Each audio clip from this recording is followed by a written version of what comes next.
TPM 2.0 dibilang dia punya tugas untuk mengamankan data berhubungan dengan enkripsi. Emang apaan sih enkripsi itu? Apakah dengan adanya TPM 2.0 terus secara otomatis data kita jadi lebih aman gitu?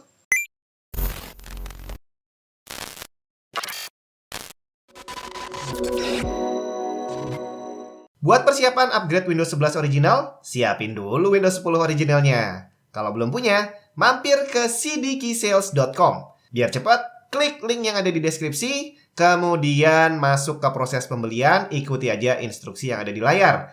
Abis itu masukin kode voucher TNT untuk dapetin diskon 25%. Setelah dapat key-nya, masuk ke Windows 10 kamu, activate dan selesai. Windows 10 Pro original udah aktif. CDKeysales juga menyediakan original key untuk berbagai macam game dan software. Nggak cuma PC game, tapi konsol juga ada loh. Termasuk software pendukung pekerjaan seperti Office. Komplit lah pokoknya. Jadi nggak usah lama-lama, langsung klik aja link lengkap yang ada di bawah. Halo semua, Jun di mana? Bertahun-tahun saya pakai PC dan sampai saat ini belum pernah satu kali pun saya melakukan enkripsi data. Dan selama saya bekerja juga rata-rata kantor yang sempat saya datangi, ya rata-rata mereka itu juga nggak pakai enkripsi-enkripsian. Jadi beberapa kantor yang pakai enkripsi itu ya cuma segelintir dan itu pun adalah perusahaan yang gede banget. Nah sekarang yang heboh dari Windows 11 yang baru saja dirilis adalah tentang TPM 2.0 yang berhubungan dengan enkripsi data. Dan dari Microsoft sendiri bilang bahwa fitur ini diwajibkan. Semua PC yang akan menginstal Windows 11 udah harus punya TPM 2.0 yang tujuannya adalah biar lebih aman. Dari tadi bilang enkripsi. Emang apaan? Bagaimana dia bisa membuat data kita lebih aman? Terus enkripsi tadi itu jalannya otomatis atau gimana? Dengan ada TPM 2.0, apakah nanti tiba-tiba data kita emang otomatis aman dan nggak bisa diakses? Atau seperti apa cara kerjanya? Dan kalau misalkan memang mengamankan, apa bedanya dengan password? Jadi kita masuk ke dalam PC, kita pasangin password, terus nanti mungkin biar lebih aman, foldernya kita kasih password, dan seterusnya. Apakah itu sama dengan enkripsi? Enkripsi dan password, mereka memang punya fungsi dasar yang sama, mengamankan data biar nggak bisa diakses sama orang yang nggak punya kunci. Nah, bedanya adalah mekanisme pengamanan yang diberikan. Kalau password itu udah jelas, kamu bikin rangkaian kata gitu ya, kata, huruf, dan karakter tertentu, dan itu adalah kuncinya. Kunci untuk masuk ke ruang penyimpanan data. Orang yang nggak tahu passwordnya nggak akan bisa masuk. Tapi untuk datanya sendiri, nggak ada yang dirubah. Datanya dimasukin aja ke dalam ruangan, ke dalam folder, kemudian foldernya dikunci. Udah gitu doang. Seandainya ada orang yang berhasil nyuri kuncinya, dia buka, otomatis dia akan bisa mengakses datanya. Atau mungkin dia bisa menemukan backdoor, pintu belakang ke dalam foldernya. Dia bisa mengakses. Atau at least dia bisa melihat data apa yang ada di dalam situ. Jadi walaupun dibilang aman, ya nggak bisa dibilang 100% aman juga. Karena masih banyak celah untuk kita bisa melihat, at least melihat data yang ada di dalam folder. Dan yang paling serem adalah udah ditemukan cara, banyak cara malahan untuk bisa membobol sebuah password. Tadi kita tahu bahwa password itu hanya sebuah kata, rangkaian kata, huruf, karakter, angka, dan seterusnya. Semakin pendek passwordnya, semakin gampang ditebak. Semakin panjang, semakin susah ditebak. Dan cara menebaknya bukan kita manual main tebak-tebakan, tapi sudah ada program untuk melakukan pembobolan password. Udah pernah saya bahas, salah satunya disebut dengan brute force. Artinya kita memanfaatkan processing power dari komputer untuk menebak password. Nah, semakin panjang passwordnya, semakin lama waktu yang dibutuhkan untuk menebak isinya. Tapi, secara garis besar, untuk melakukan itu tidak dibutuhkan processing power yang terlalu besar. Artinya dengan PC rumahan aja, kamu sudah bisa melakukan brute force untuk menebak password yang mungkin nggak terlalu rumit. Gimana dengan enkripsi? Secara kalau kamu pernah ngelihat flash disk yang di-encrypt, itu waktu kita colokin ke PC, kita tetap masukin password dan akhirnya kita bisa mengakses data di dalamnya. Apa bedanya dengan password?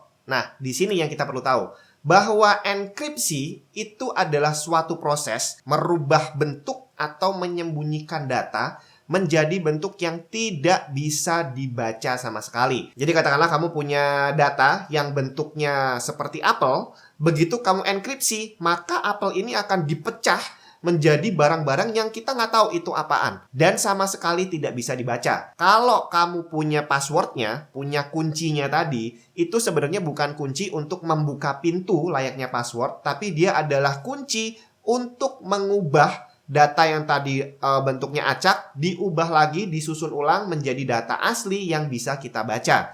Nah, proses menyusun ulangnya ini disebut dengan decryption. Jadi kunci atau password tadi fungsinya adalah untuk mengencrypt, kemudian juga untuk mendekrypt. Seandainya ada orang yang berusaha untuk membobol paksa tanpa punya kuncinya, jadi katakanlah dia punya backdoor atau dia bisa mengintip data yang ada di dalamnya, maka akan percuma. Karena yang akan dia lihat adalah data yang acak dan tidak bisa dibaca. Dan untuk bisa membuka paksa kuncinya tadi, kamu nggak bisa lagi pakai brute force. Karena itu nggak berfungsi untuk decryption atau encryption ini ya. Yang bisa kamu lakukan adalah dengan decryption tool, di mana ini jauh lebih susah dibandingkan brute force. Jadi kalau digambarkan dengan ilustrasi, password itu seperti ini. Ini adalah kartu kredit saya. Dan ini adalah keyword untuk mengakses isinya. Nah, saya perlu menyimpan dua barang ini di satu tempat biar saya nggak lupa. Dengan sistem password, maka saya tinggal bikin satu folder, kemudian saya simpen nih dua-duanya di dalam folder ini, habis itu saya kunci foldernya. Aman. Tapi kalau sampai kunci ini jatuh ke tangan orang atau dicuri orang, maka mereka bisa dengan gampang ngebuka foldernya dan melihat semua isinya. Atau seandainya ada hacker yang bisa membuat lubang di sini untuk mengintip isinya, maka mereka juga langsung tahu bahwa oh itu ada passwordnya. Sedangkan enkripsi seperti ini. Sistem enkripsi melakukannya dengan cara yang berbeda. Data ini nggak lagi disimpan kayak gini doang, tapi akan dirubah bentuknya. Seperti apa? Ini adalah kartu kreditnya, kemudian keywordnya bukan lagi kayak gini urutannya, tapi diacak jadi kayak gini. Dan ini bisa aja saya simpan di dalam folder. Saya tutup. Nah, orang lain bisa aja ngebuka folder ini, bisa aja ngintip diam-diam, tapi saat mereka lihat isinya, mereka nggak akan tahu keyword apa yang tertulis di situ. Cuma saya yang punya clue-nya yang bisa tahu urutan sebenarnya dari keyword yang tersimpan. Gambaran paling gampang soal enkripsi ini sering kita lihat di film-film. Jadi pernah dong ngelihat ada orang yang mengirim pesan dengan pasang iklan di koran. Nah, iklannya sebenarnya bentuknya iklan umum aja, iklan lowongan pekerjaan atau iklan jualan barang. Nah, tapi untuk orang yang tahu kuncinya, di saat dia membaca iklan itu, dia tahu pesan apa yang tersembunyi di dalam iklan tadi. Intinya adalah data tadi bisa aja dilihat sama semua orang, tapi hanya orang tertentu yang punya kuncinya yang bisa membaca isinya. Tapi tunggu dulu. Kalau kita bisa membuka tadi dengan sesimpel masukin encryption key yang seolah-olah sama seperti password, sama aja bohong dong. Gimana kalau ada orang yang tahu password kita? Ya itu jadi tanggung jawab kita sebagai pemegang kunci. Mau seaman apapun sistem kuncinya, kamu mau punya brankas secanggih apapun di rumah untuk nyimpan uang atau harta kamu yang berharga, kalau sampai ada orang yang tahu kuncinya, ya jadi sia-sia. Kamu nggak sengaja jatuhin kunci, atau kamu nyatet passwordnya dan tiba-tiba jatuh ditemu sama orang, ya itu adalah kesalahan kita sendiri. Bahwa kunci tadi, mau password ataupun encryption, harus dijaga benar-benar. Yang kita bicarakan tentang keamanan di sini adalah bahwa untuk bisa mengakses dengan ilegal, katakanlah dengan backdoor, dengan brute force atau apapun itu, jauh lebih susah mengakali sistem enkripsi dibandingkan menebak password. Dan kembali lagi soal security yang sudah saya bahas juga di banyak video yang lalu gitu ya. Bahwa ternyata kalau kita pakai PC, keamanan yang paling utama ada di diri kita sendiri. Bagaimana kita bisa berhati-hati, bagaimana kita bisa berwaspada. Mau pakai antivirus secanggih apapun, kalau kamu secara sengaja mengizinkan virusnya masuk, misalkan dengan ngeklik link yang nggak jelas, atau ngeklik attachment dari email yang nggak jelas, ya otomatis virusnya bisa masuk. Semoga bermanfaat. Sampai ketemu di video yang lain.